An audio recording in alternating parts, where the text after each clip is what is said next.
29th of Morning Star, 4E202, Day 166. I have neglected writing in my journal, but there's not much to tell. For almost a week, I have luxuriated in my solitude. My daily routine has been much the same from sunup to sundown. I worked outside most of the day, and then spent the evenings either studying the Book of the Dragonborn for any obscure information I may have missed, or reading through my journal, starting all the way back at Helgen. It has been almost 6 months since Helgen, yet it feels like a lifetime. I can hardly believe that the naive, simple-minded young woman who wrote those early entries was actually me. So much has happened over that time. I have grown in skill and in wisdom by leaps and bounds. As I read through each entry, following the progression of my growth, there was a clear theme that shone through. I had found a meaningful purpose for my life. I had found purpose in helping the people of this land. To this day, I remain firm in that intention. My life may be taking a new direction, but it is not incompatible with my previous goal. In fact, it may be the best way I can help Skyrim's people. If I truly possess some special power to kill dragons, then I must use that gift to save the land from the tyranny of those beasts. I can hardly imagine a more profound way of helping others. Tomorrow, I ride for Ivarstead and the 7,000 steps to High Hrothgar. I need a few supplies, and I wouldn't mind speaking with Uthgerd, so a quick stop in Whiterun is in order before I begin the journey.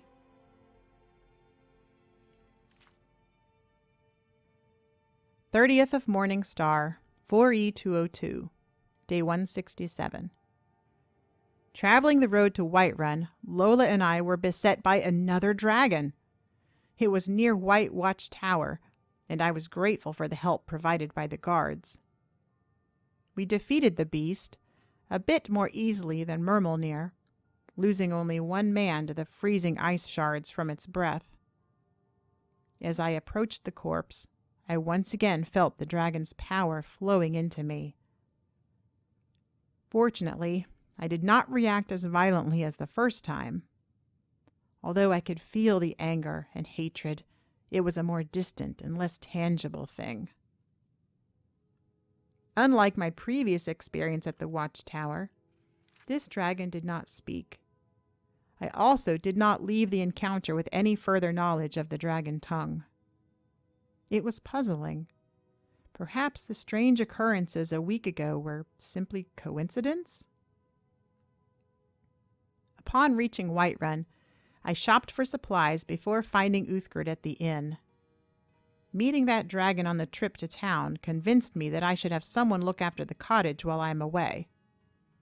I was hoping that Uthgerd would be willing, and sure enough, she jumped at the chance to stay there. I think she prefers living outside of town. With my steading in good hands, I gathered my courage and headed out for Ivarstead. It was a pleasant journey, peaceful and quiet for a change.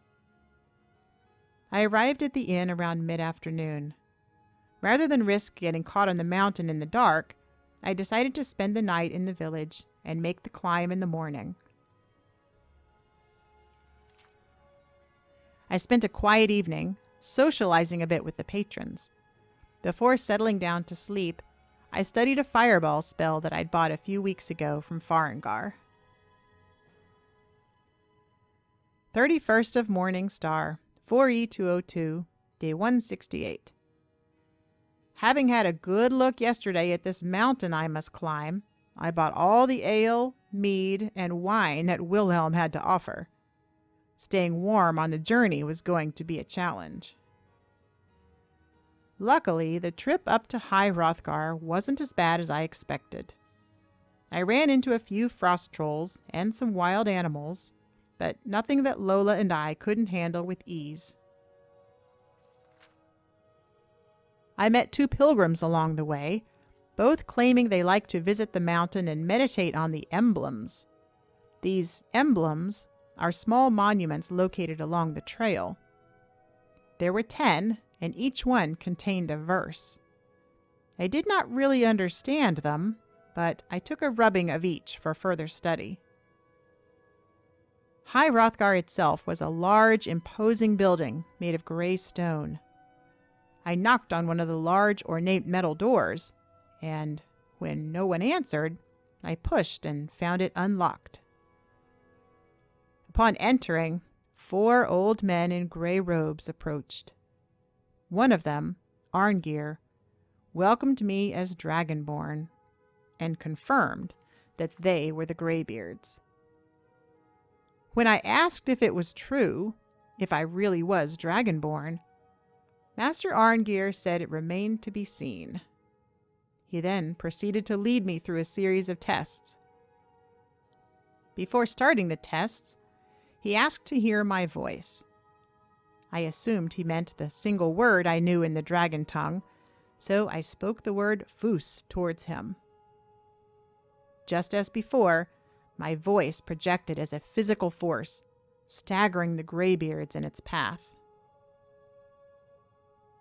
Then I was required to demonstrate my ability to learn more of the dragon tongue. The word they taught me was Ro, which, used alongside Fus, made the unrelenting force shout even more powerful. Finally, I had to prove that I could learn a completely new shout, one called Whirlwind Sprint. Its first word was Wuld, which I learned easily and used to successfully propel myself forward in a blur of speed. Master Arngir was nothing short of astonished at the ease with which I learned. To teach me a new word of power, as these words in the dragon tongue are called, one of the masters would magically inscribe it in glowing runes on the ground. Somehow, unconsciously, I was able to instantly grasp the meaning as I looked at each rune, but I could not form it into a rational human thought without further help. In order for the knowledge to be fully unlocked in my mind, the masters had to gift me with a portion of their own power. This seemed akin to absorbing the power from the 2 dragons I slew, but the emotions felt quite different.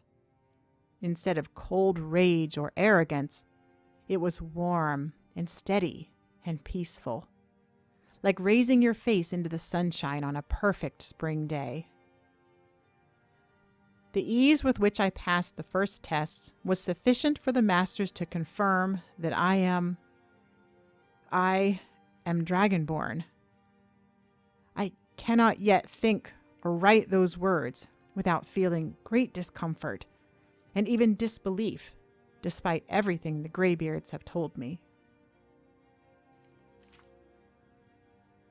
There is a third and final test, more of a quest, really.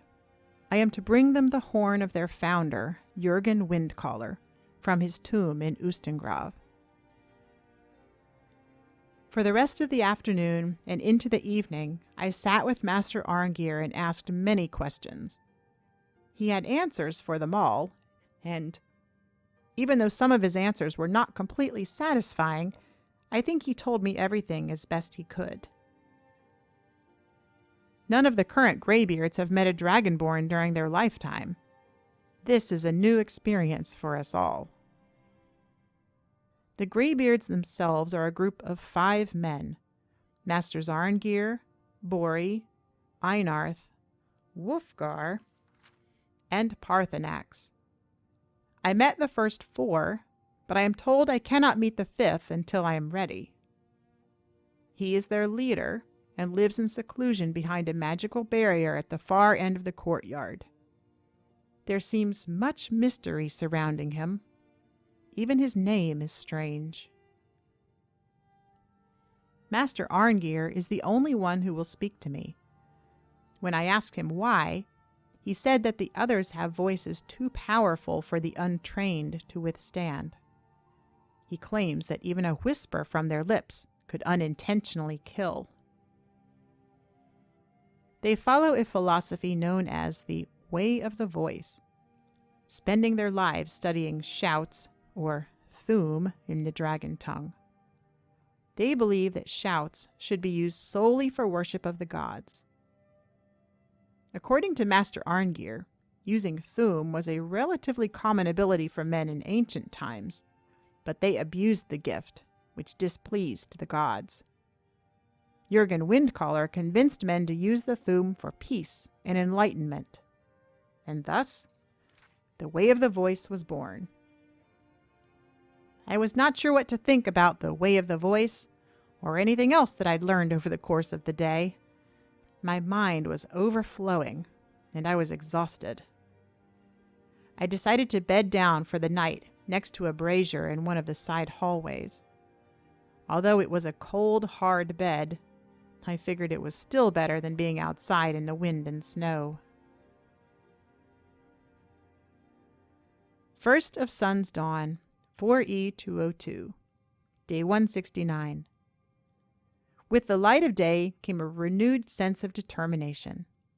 I wanted to understand all that I could about being Dragonborn. Master Arngir's words sparked a fire in me, a hungry flame that I needed to feed with information. Fortunately, the Greybeards had a decent collection of books. I spent the day eagerly paging through the tomes, looking for any scraps related to the history of dragons. I took notes in a separate journal, which I've dedicated for that purpose. It is now evening, and I am again bedding down in the same spot on the floor. Tomorrow, I will continue my research and perhaps speak with Master Arngir again. The Greybeards have left me to my own devices, and we have mutually not intruded on each other's solitude. I am hoping to finish examining these books tomorrow, so I can journey home the following morning.